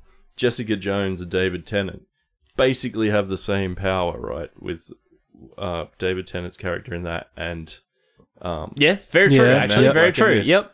I think David Tennant was way scarier and way like he had a lot more time to grow as a character. Yeah. But the way that he portrayed that kind of and used that power felt, I don't know, it felt like there was more weight to it than. And he really had that lone man thing getting around, because in the first book is literally Roland just chasing the Man in Black, and he runs into Jake along the way, and all this other stuff happens. That's literally the first book. That's the story for the first book. And then at the end, he catches up to him, and they sit down around a campfire, and he pulls out all these tarot cards and shit, and he has this tarot card reading, and then he gets very trippy after that. In this, though, like, he had the Taheen with him. The Taheen are like men with like animals' heads, or like rat-headed men. There's this great line from the first book. It's like, I saw a Taheen, a man with a raven's head. And he's like, but when I called him, he sort of cawed and ran away. And he's like, yeah. So that's a great line from the first book or whatever. I'm not doing it justice, obviously. but yeah, like, I just wanted to see like some dude walk in with like a fucking raven's head, not like a sort of Ratman-ish sort of head. But anyway, I'll go back to it. The Man in Black has like this, he's sort of got like this army of followers. He's not this sort of singular character. Yeah. He's never actually in the desert, you know, the desert, and the gunslinger's chasing him at all. You know, it's kind of like, it cherry picks a lot from different books. Like, there's stuff there from the first book, from the second book, from the fifth book. And yeah, it's sort of just all cherry picked in there. He had Black 13 as well, didn't he, Matt? He had all of them. Yeah. Yep. Yep. Maryland's grapefruit. Yep. The old Bends of the Rainbow. That's it. More book shit. Yeah, more book shit, Bob. Sorry, mate. Sorry. I actually really like McConaughey in this. I might go into this in spoilers later. But yeah, there was a really cool scene where him and Roland, where they first sort of get face to face. Yeah, that was a great scene. Do that in spoilers. This was a pretty lower budget movie, $60 million. What did you think of the effects, the visual effects? Because we got a bit of everything. We got some bloody beams. We got some portals. We got some tears sort of in the fabric of time or whatever, with monsters trying to come through. We got some monsters. Now, was that supposed to be a thinny? Do you think? I was wondering that myself. I was wondering if he was going to call it a thinny, but he never did more There was bullshit. no sound effect. No. There was no... There's no sort of... And they're kind of always there. They don't... you. Well, that's what I thought, you know, when... Well, we'll get into that in the spoilers. Is that the thing he's shooting in the forest? The kind of that red mist that appears? Yeah. Because they say in this movie, the Dark Tower is sort of the nexus of time, and there are these 6 beams or whatever, and it's sort of like a shield around sort of all reality. If that shield breaks, then all the evil that exists outside is going to get in. Yeah. So it's sort of this visual interpretation of sort of like this red sort of misty wall and like baddies, demons and shit trying to push through. But we'll get to that. There was one scene with the monster in that sort of broke through where it was chasing Jake, and I thought the CG in that was quite good. It was quite dark though. So I think they had to do that the budget couldn't have done it. They couldn't have done that and showed much of it. The visuals, like, generally, the visuals are pretty good. I thought they were pretty good too. There was one or two wonky bits. Yeah, a couple of little wonky rope I thought the very bits first Tahine he sees on the street and he, like, pushes the skin up, the CG sort of on the face was a little bit wonky. I think, what I was going to say before, or maybe I'll save it for the spoilers, but there's... Oh, no, it's not really spoilery. But I don't think there was enough time in the other worlds, like, in the movie. Yeah. Like... They go back to Earth, and it's almost like you just get this taste of like because he was literally there only about half hour. Let's go back to New York. You're like, oh, but I've already seen New York a million times. Like, take it back to in a bunch of films. Cool this is a fantasy movie. Like, show me the fantasy. That was where I was having the most fun. Was where he was like walking around the forest and stuff. Like, I think a lot of stuff ended up on the cutting room floor, and I'd be really, really interested to see what a director's cut looks like if they ever make one. Yeah. This movie really could benefit even from another 15, 20 minutes. Yeah. That would have helped it out a hell of a lot. It's just so choppy, and it's like... I didn't feel like the editing was super choppy, like it was too fast, but we were like, it was pretty bare bones. Like, this is just, you know, no filler, it's just the meat. Like, we're just going to go through, right, this beat, move on to the next, I just thought there was never a scene that went for any more than, like, you know, a minute or 2 minutes, though, really, except for, like, it's like, I mean, the best part of the movie is in the middle when it slows down and takes some time to breathe and spend some time with the characters, but otherwise it's just like, you know, scene, slightly extended action sequence, scene, middle bit, scene, and then big, like, explosive action third act, and that was it. Like, there was no breathing room, there was no sort of quiet. That with Stephen King sort of it's just stuff. It's just too fast. It's too fast. He likes to breed that tension slowly, and you know, there wasn't the creepiness of that sort of Stephen King writing wasn't there. I feel because it didn't have enough time to breathe, to you know, build that anticipation before shit hits the fan, kind of thing. The shit was just constantly hitting the fan. Yeah. All right. Well, we might move into spoilers. Then we can have free reign. Yeah. Okay. Spoilers start now, guys. All right. I'm just going to start off easy on the spoilers. It's sort of, as the movie's going, Roland's like, yeah, I'm a gunslinger or whatever. And then they get to the Manny village and they're like, oh, aren't you meant to be a gunslinger? He's like, oh, you're not really a bloody gunslinger anymore. What's wrong with you? Pull your socks up. And I thought, you know, progressively he sort of, in the, you know, however much time's left after that, the bloody 40 minutes or whatever, he sort of, you know, relearns his sort of, no, not relearns, but, you know, sort of taps back into his gunslinger ways and, you know, what it actually means to be a gunslinger. In the trailers, it shows that his guns, the runes on his guns actually glow. Yeah, now that did happen in the film. That didn't happen at all. No. And I thought, okay, this might be a story device or whatever, a plot device. Okay, as he sort of starts to tap back into being what it is to be a gunslinger, maybe the runes on the gun will start to glow as he sort of gets it. No, not at all. Yeah. And, you know, that's interesting because that was a divergence from the book that I really liked when the first trailer came out. I did too. Like, you know, I mean, his guns certainly don't glow in the books, but when I saw the first trailer, I was like, I actually think that looks really cool. I'm kind of into that. And there was just, that never happened, did it? No, it never happened at all. Did you feel like the guns had a lot of punch when they fired? So weird. Boom, boom, boom, boom, boom. Yeah. I think the film did a really good job of showing the impact of Roland's guns and especially how he uses them. Yep.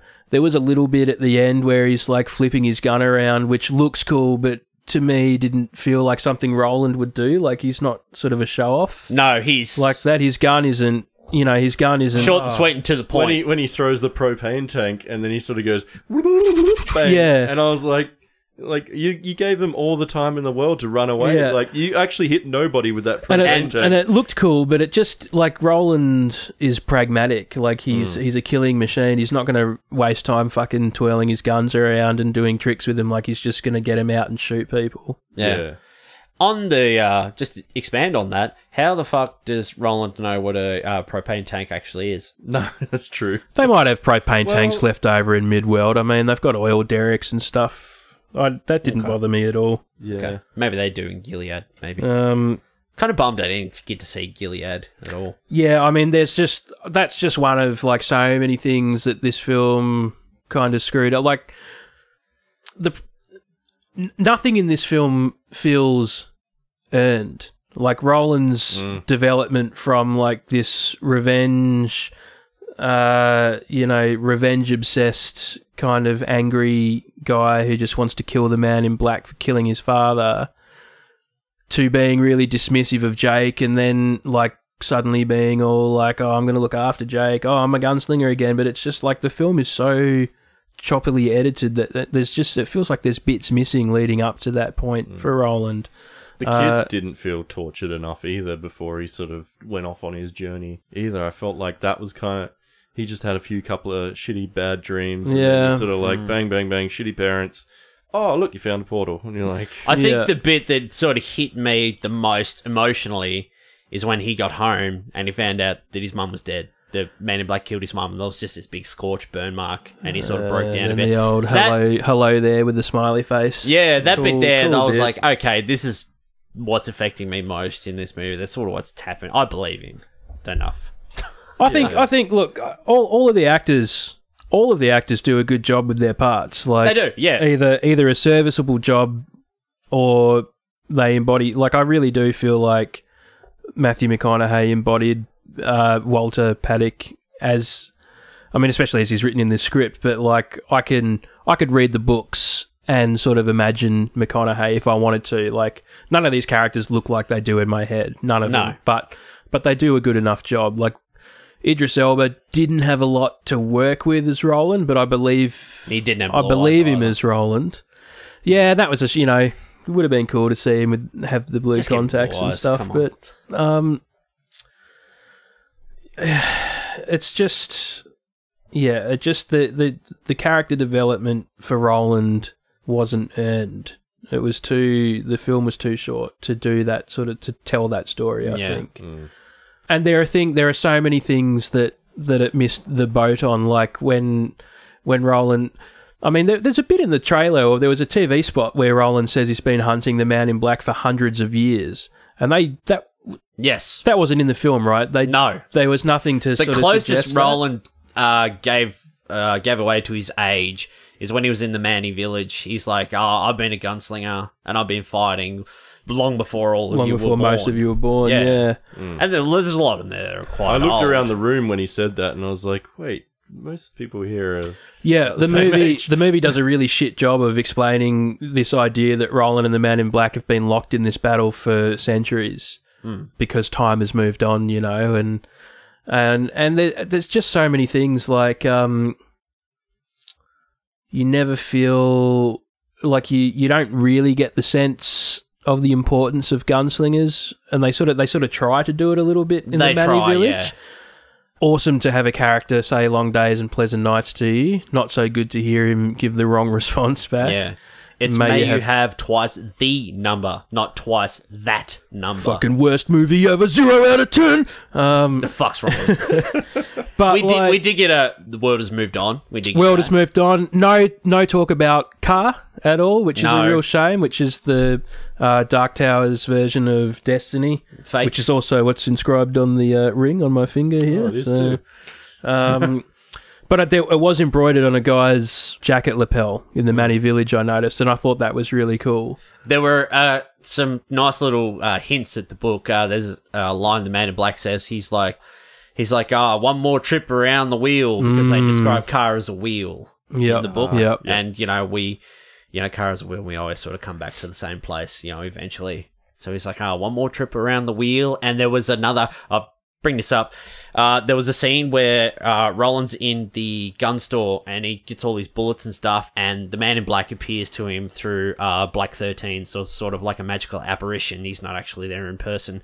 And he's sort of fucking with the gunslinger's head. And there was this really cool shot where Roland's walking and it's the side-on shot of them, and they must have had McConaughey on a dolly because he's sort of just like floating along. You can see Roland's walking and he's sort of bobbing up and down, but McConaughey's sort of just floating along, and he makes this one line about his mum and her silky skin or something like that. Something like that.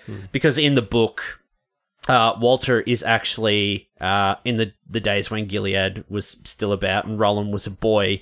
Walter was Martin Broadcloak, who was one of his father's advisors, and he was actually having an affair with Roland's mum. Mm-hmm. So, but he didn't know he was that guy until later on. Anyway, with that magic thing in the gun shop, where he's fucking around with his head and stuff. Does the man in black have to know where the gunslinger is to be able to do that? Like, because wouldn't he just do that all the fucking time? Or, like, find out where... I think they're chasing him, like, through the whole movie, like, trying to work out where they are all the time. But then all of a sudden, he's able to just project himself into his head. Well, he had the orb. He had the Black 13 orb, which I figured he could use. I think... place power or whatever. But I think they knew that Roland was back in Keystone Earth at that point. But do they have to know where on Keystone? I don't know. I mean, there's definitely some plot holes in the film. Like, what about the how did opening? Roland find the Dixie Pig? Sorry, what? Sorry, I cut you off there. The opening, the Tet Corporation. Tet. See, that was fucking cool with the turtle and everything. Like, the rose, and the rose. That was awesome, and it was kind of like that. I remember seeing the logo. And I was like, "That's a cool logo." Yeah. So the Tet Corporation doesn't exist. It's a company from the books whose sole purpose is, in our world, to protect our world's physical embodiment of the Dark Tower, which is a rose in an abandoned parking lot. A single rose. And the Tet Corporation's built this fucking, whole big skyscraper around it. And, and their whole purpose is to battle the Sombra Corporation, which is the Crimson King's kind of agency in our world. It's just, it's a whole bunch. And they were in the movie. You know, the Tahine... the sort of henchmen and that they worked for the Sombra Corporation. They had the logos and on their van. I do remember seeing that sprinkled through. Yeah. What else is spoilery that I'm forgetting? What about the end fight scene with the I hated the end fight. I thought it was super wanky. Yep. The man in black, you're like, okay, they never have a fight scene in the books. Like, how do we do sorcerer versus super sharpshooter dude? Let's just have him hold up his hands a lot in front of him. So he's like, now I've got bits of rock in front of me, and now glass. I'm deflecting all the bullets. Pew, pew, pew, pew. I'm throwing glass at you. And now a pipe. And It was pretty lame. And I mean, I'm not opposed to seeing Roland come up against the man in black in a climactic if it's fight. done well. It never happens in the books, but the way the man in black goes out in the books is pretty unceremonious, and it was kind of cool to see it happen. A bit weird that they killed him off. Oh, he'll be back so early. He will be back. You guys left before the credits finished? Yeah. So at the end of the credits, you hear Walter's whistle that he does through the film again, which I think is a decent enough. Gave you chills. I think that's pretty they're obviously planning on bringing him back if the film is fucking lucky enough to get a sequel. What about the TV series, though? I hope it happens. I really do. I do too. Well, they've hired a showrunner. Not that means anything. I mean, I hope they up the rating and give it some time to breathe. The biggest, I think it'll be a great show. Biggest problem with the Dark Tower is it tried to appeal to a mass audience, and it's just not a story that's built for that. Without, and I mean it. Well, actually, no, that's not necessarily true. It still could have been a movie with wide audience appeal if the movie was just edited better. But it's just so... It needed more time to breathe. It feels like the studio just stepped in and we're just like, Nah, this is all we need. Trim it down, trim it down, trim it down. Make it an hour and a half. Let's put it out. Let's put it out. They'll fucking love it. They'll love it. And then it's just Pass me like, the cocaine. Glass shards. more shooting, less conversations. That whole last fight sequence to me just kind of lost impact completely. Like, there was no... They never got in close enough proximity to each other to feel like you were, like, gripping your knuckles white. Like, it's, you know... It's fucking the end of days if he doesn't win this fight. And Roland's not invincible either. Like, he gets his ass kicked quite a few times in the book. Yeah. The ending was abysmal. Yeah, it was very 90s TV show. Like, Fuck yeah. yeah, we've done that. And We let's head off saved on the our next day, adventure. and then See you all next week. And they jump in the air and click their heels and the sun sets in the background. And The credits come up. Yeah. and it's so interesting to think, like, where is it going to go from here? Like, how is Roland? I mean, you know, in the books, he's questing for the Dark Tower because he's obsessed with it. He wants to get there and go inside, and in the first book, his reasons He wants to climb to the top, and question whatever god lives there. And then the reason changes as he learns more about the tower over the books. But like, this movie's pretty like closed book. Like, what the fuck is the sequel? Like, how do you then continue the journey? Like, what's going to make him want to go to the Dark Tower? Yeah. Because Roland's, in the book, his singular focus is the tower. Like, people come in and that, but, you know, at the end of the day, they're fucking expendable. You know, the tower's all that matters. with a sequel as well, like, really, and the kid surviving at the end and everything, isn't that just setting up the sequel to be exactly the same movie again? Like, he's just going to use... Well... He wants the pure white fucking... No, they'll have to do something. I mean, you know, the sequel will allegedly introduce, new characters, Eddie and Susanna from the books, and Oi, who is... Oi's a billy bumbler, which is a creature native to Midworld that looks kind of like a raccoon, but it's kind of like a dog-like animal, which is why... it's kind of like a cross. And they can emulate human speech, which is why when Roland was watching the raccoons, talking, and he was like, "Oh, do animals still talk in your world?" And only Rocket. So that was that was a cool. It was one of really many cool references to the book, although there were more references to other Stephen King books than there were to the Dark Tower. And they've already showed them all in that trailer. And they showed them all off already, which is kind of like, it would have been nicer to. I mean, that's our own fault for watching it, I suppose. That little video, but all right. Let me throw this at you. Riddle me this. In the Manny Village, this is one of a two-part question. Yeah. First of all, when you were watching the shootout in the Manny Village with the Tahine, did you sort of get like Tull chills? Little bit. Like the Manny Village is my favourite part of the movie. I think that, unfortunately, it still kind of looks like a set. I think just because of the low budget of the film. But it's a good-looking set. It looks lived in. The design of the people living there are really cool. And it felt like a Western. Yeah. The way that village is laid out. And that's what the Dark Tower is meant to be. It's a psychedelic fucking fantasy, postmodern Western, whatever you want to call it. But then also on that, I also mean, like, when he's going through and he's just gunning down fools left, right, and centre. Because, in the first book, in Tull, this is town that Roland comes through. There's only like 38 people that live in it. But he kills, like, the man in black sets this trap for him and everyone ends up attacking him. And Roland kills every single person in this town, man, woman, and child.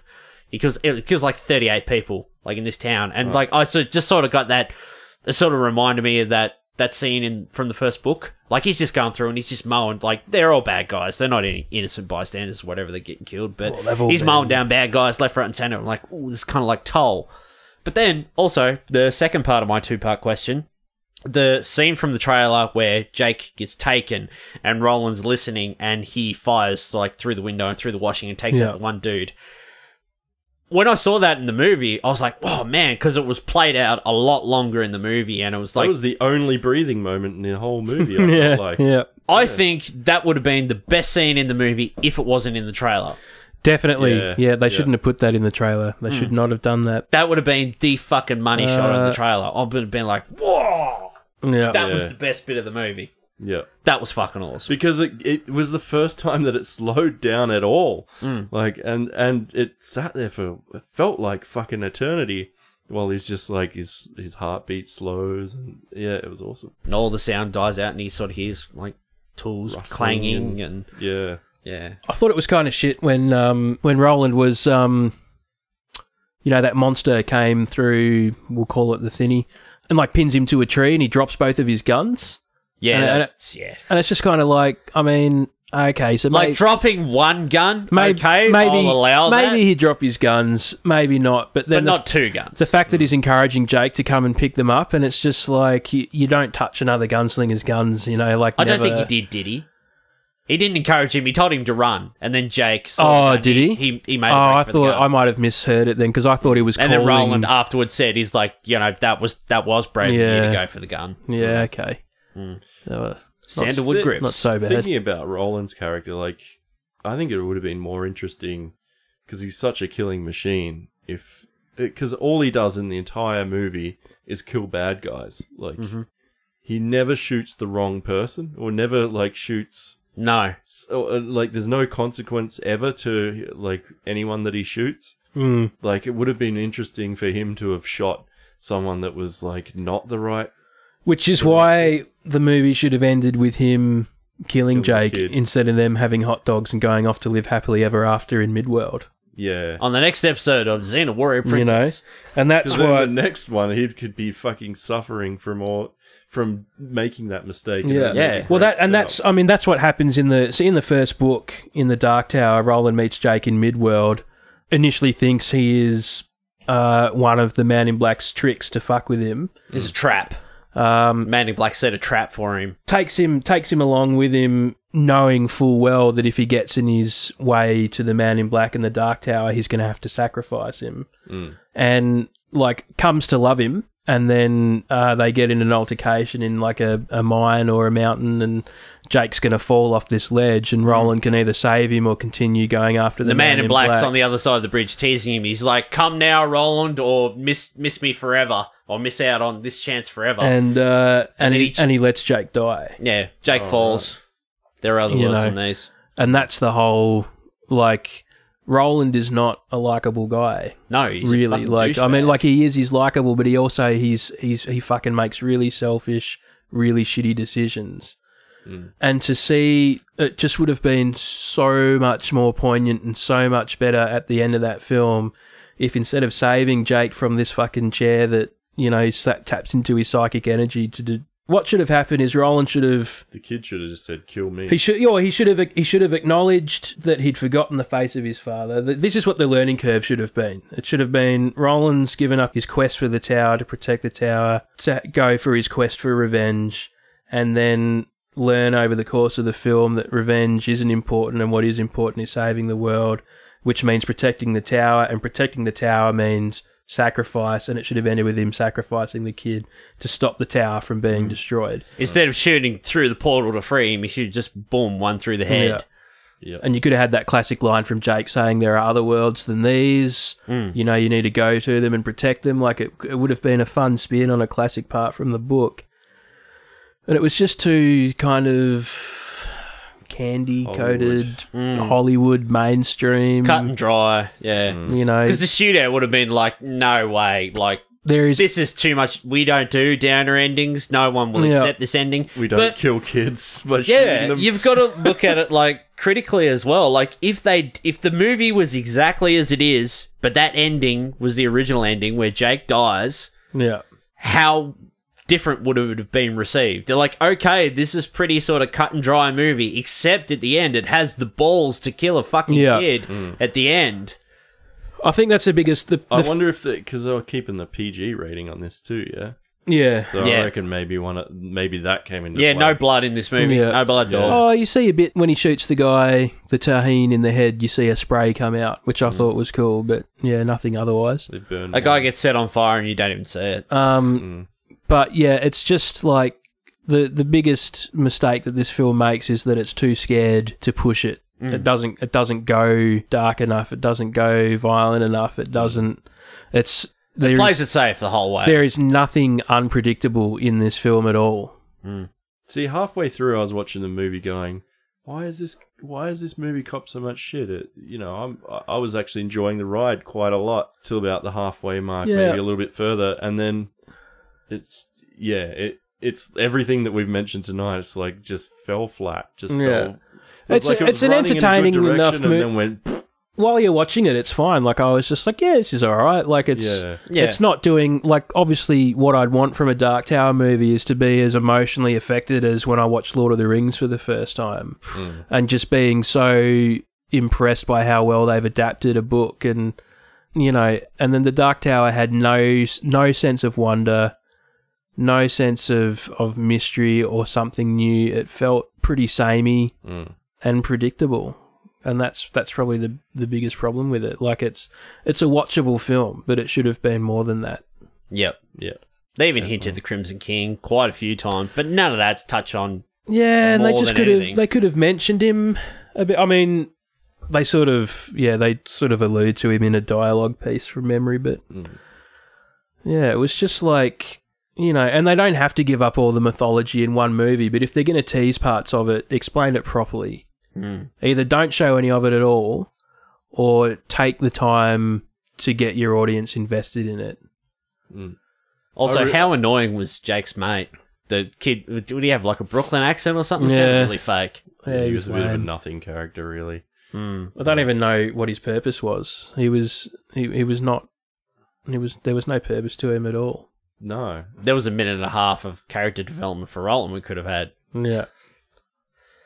Anyway, I think that's about the end of spoilers. Oh, the Dixie Pig. Nothing like I imagined in the book. I have a very clear picture of what I think the Dixie Pig looks like. They did like a live recreation at Comic-Con, and that's a hell of a lot like what I think. Like, the Dixie Pig in this looked like the interiors of Dread, like the building complex. There was just lots of like balcony bits for jumping and action scenes and stuff, but the Dixie Pig's meant to be like this fucking down and dirty, like Delicatessen, like that movie, like that restaurant with like fucking blood red like carpet and walls and fucking grungy and... I thought they'd play up the vampire aspect more as well with the Dixie Pig. Like, obviously Sarah is meant to be kind of... Because the Dixie Pig's got vampires, right, in the book. Yeah. Like, that's... and is Sarah a vampire or is he a canned toy? In the book, can toy. Yeah. Which are kind of like vampires anyway, right? Low men in yellow coats. Yeah. That whole sequence with that Dixie Pig place, like, if you guys hadn't have mentioned it, I wouldn't even remember it, like, as an important location in the movie. It moved so quickly to that it was just like, they're just in a big clubby warehouse thing that, like, it looked so... It was like you said, it looks so generic. It just kind of... Everything looks like a set. Yeah. Anyway, that's made do with what they had, I suppose. I hope they go ahead with the TV thing, though. I hope we get the TV. I hope that claws back some ground. I do... I want a sequel. I gotta be honest. I hope they learn. I hope they learn a lesson from the failure, like the critical and commercial failure of this film, if they get the chance to do a sequel. Because I 100% believe the director Nicolas Jarcel is passionate about it and can deliver a good film without studio interference. You know, that's the thing, though. You can't. Sorry, go ahead. You just drop Akiva Goldsman as a fucking screenwriter. I don't know why Ron Howard has to involve him in all of his projects. Akiva Goldsman has written, I think, one good film in his career, which was A Beautiful Mind. You know? I mean, this is the guy that wrote fucking Batman and Robin. Yep. Nice to see you. You know, he should not be working outside of the 90s. Nicolas Jarcel directed... A Royal Engagement, was it? A Royal Affair. A Royal Affair. He wrote the screenplay for the Swedish version of Girl with the Dragon Tattoo. Yeah, he did too. That's right. This is a guy... I mean, he taught himself English by reading Stephen King's novels. Like, he is a fucking... If you've watched any interview with him, he is 100% a fanboy of the Dark Tower books. Yep. And I just think if he'd had a bit more creative control... The guy was too constricted. I mean, and you know, and he's said in interviews that it's been a really positive shoot and stuff, but I think that's all quality control. Yeah. I think it was probably a really tricky production. He was working with producers that would only give him $66 million to make what should have been a much bigger budgeted movie. They forced him to trim down to a 95-minute fucking thing, which I was in favour of if it would work, but it didn't work. I think he can deliver I think a really good film if he gets the chance to do a sequel and do it his way. Give it an R rating, change your target audience, change your tone, do it on the back of the TV series. Hopefully that's successful. But This movie just goes to prove that you can't do high fantasy, big mythology on the cheap. no. You can't. No. Just imagine trying to make fucking Fellowship of the Ring for $60 million. Yeah. It's ridiculous. It's just in 90 minutes. In 95 fucking minutes. Yeah. No, like, I'll admit, like, there's a lot of modern cinema that could do with some serious fucking trimming down. Like, movies are getting longer and longer. And Dark Knight Rises, way too long. Doesn't need to be that long. Any Transformers movie that goes for fucking 3 hours. Yeah. There's a lot of trimming that can be done to speed up thing, but this is actually in one of the rare cases where it fucking needed more time. Yeah. It needed some breathing room. And if it didn't even necessarily need to be a longer film. It just needed less in it. Yeah, You know, Yep. it needed less Higher in it. stakes and less. Better pacing and a more controlled, tighter story instead of trying to fit so much within such a small runtime. So yeah. I don't think I said end of spoilers. That's the second time I've done that. End of everything. End of spoilers. End of everything. That was pretty much our final thoughts, I'd say. Yeah. Bobby Baxter, first of his name. What would you give it out of 5? 2.5, about middle. Medium? Yeah, medium. I didn't totally hate it, but it's. I would have loved to give this movie a 5 out of 5, but I just can't. I can't do it. It's got to be probably with you, Bobby, like a 2.5. It's somewhere in the. It's an enjoyable popcorn romp. Gone wrong. It could have been a lot fucking better. I've definitely seen worse movies. There are elements of it. It's ultimately disappointing, but there are parts of it that I was really, really, really happy to see, brought to life on film. So, I mean, I take what I can get. I'll give it a 3 out of 5 because I definitely enjoyed it more than I thought I was going to. So, there you go. Yeah, I did too. I actually didn't think I'd like it at all, but I did. I liked like a good half of the movie at least. Yeah. It just needed a bit more freedom, more money, and just more time. More time. Yep. Anyway, I think that might do it. We've been here for just under 2 hours. Oh, shit. So we've been talking about this movie for the last hour. Fuck. Us book nerds have had a bit to bloody talk about. I don't know, man. Anyway, this is probably the movie of the year that I'm most conflicted about. I can't pin it down because I'm just, so passionate about the bloody source material. I just got a message from someone who just came out of a screening now, and it said, well, that was a movie. That's Bobby's line. That's Bobby's line. There we go. Well, the source material's always there. Just go back and enjoy the good shit. Yep. Like, don't let this ruin you. Well, I just finished listening to the first book, audio book, so I might start reading the second one again. Sweet. The Drawing of the Three. Good books. Best series of books ever written. Read them. Yeah, better than Game of Thrones. Ooh. All right, Bobby Baxter. People want to find you online. Where can they look at you? Where can they look at your nudes? Put my name, Bobby Baxter, in the search bar, and then type nudes at the end. Yep, and you'll find not much at all. No, BobbyBaxter.com and Bobby Baxter Cartoons on all the social media stuff.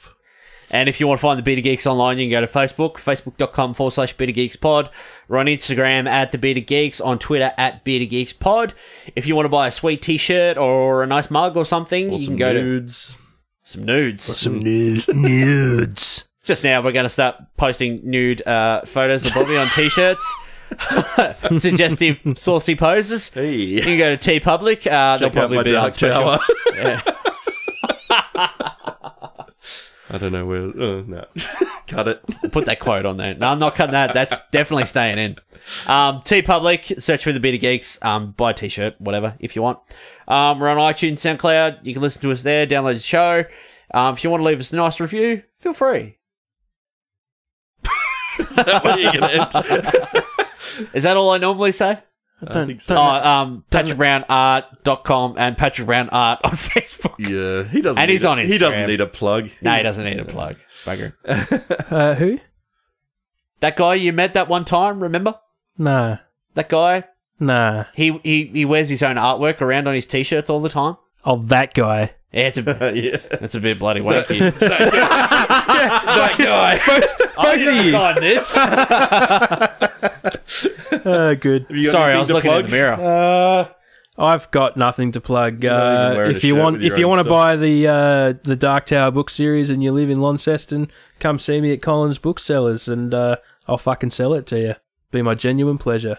You sold me the newest trade the other week. Sure did. You weren't actually there, but I nearly fell over. But I put it away for you. You did. You put my name on it and everything. I nearly fell over when he told me the price, but I'm like, I'm in too deep now. I've got to pay for it. So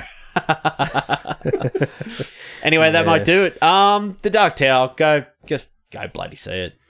Why not? See it just to say, you saw know, it. you did. Cheap And you ass agree Tuesday, with do what- it. You know? Yeah, tight ass Tuesday. Anyway, that might do it. Next week, T2 Judgment Day in 3D. Nice, Bob. Yeah. Keep going. Yeah. You give us the best. I'll be back.